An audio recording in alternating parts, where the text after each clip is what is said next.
Hello! Kumusta po kayo lahat? Ito po ang inyong old body na si Nurse Kaloy. Maraming salamat po sa mga nag-subscribe at sa mga hindi pa nakapag-subscribe. Please, mag-subscribe na rin po kayo at pakipindot yung bell para sa aking susunod na mga video. Ngayon po, ang ating pamagat sa ating video ngayon ay tungkol sa idol. Alam ko marami kayong dinudyos, sabi nga sinasamba dahil kayo raw ay tinutulungan.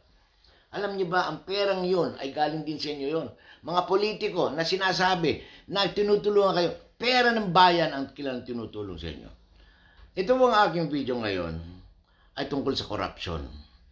Pero ito ang sinasabi kong pag pinupuri ko, alam ko nagkamali po siya.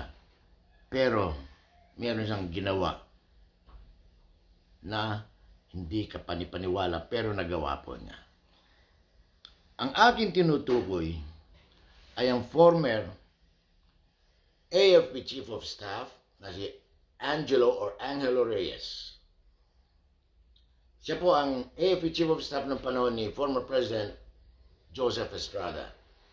Siya po ay inakusahan ng korupsyon, pagnanakaw ng pera ng bayan at naghirap ang makasundaluhan dahil sa ginawa nilang korupsyon. Pagsasiphon ng pera para sa kanilang personal interest. In fact, yung kanyang general, controller, ay nakakulong hanggang ngayon. Habang buhay. Si former Angelo Reyes, former AFP Chief, ay inakusahan ni iginisa ni former Senator Antonio Trillanes sa Senado. Sobrang kahiyan ang kanyang dinanas dahil isa nga po siyang general. Pero siya ay nagkamalit na akusahan ng pagkanakaw ng pera ng bayan. At dahil dito, hindi katulad ng iba dyan, mga idol nyo, corrupt, pero andyan pa rin silang kakapal ng muka. Pero itong sinasabi kong tunay na idol, si Angelo Reyes, ay tunay na maginot, gentleman, sundalo. Kinitil niya po ang kanyang buhay. May kwento lang po ang aking gusto sabihin. Siya po ay nagtungo sa sementeryo kasama ang kanyang anak at bodyguard. Pinaalis niya po ito at siya po ay naglakad patungo sa puntod ng kanyang ina.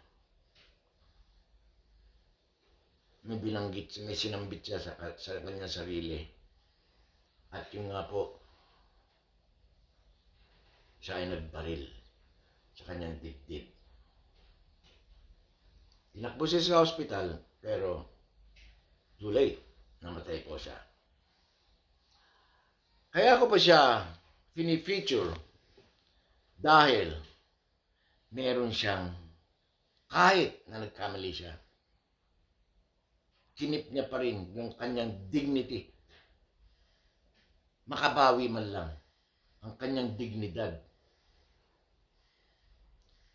Inalis niya, binura niya ang kahihiyan. Kahit na nandyan nga may nagawa man siya, pero pinakita niya sa taong bayan ang kanyang pagsisisi sa Diyos at sa kanyang pamilya at sa taong bayan. Nagpakamatay po siya. Sana yung iba dyan na naaakusahan na, mga sundalo, nagnanakaw na bilyon-bilyon, mga general, mga pulis, politiko, harap-harapan ang pangungurakot, hindi nagbibigay ng resibo. Gala rito, gastos dito. Pero, ang kakapal ng mukha nila, sino nagdurusa? Tayo mga Pilipino. Sana, meron pa rin katulad nila na gawin. Dahil sa kahiyan, gawin nila ang ginawa ni Angelo Reyes. Dahil, kawawa ang tambayan. Sana po, yung mga politiko na inyong ihahalal ay meron tapang at pagmamalasakit sa taong bayan. Hindi yung nangungurakot lang. At sana, kung masukol sila, magbigti na lang sila. Yun lang po. Maraming salamat.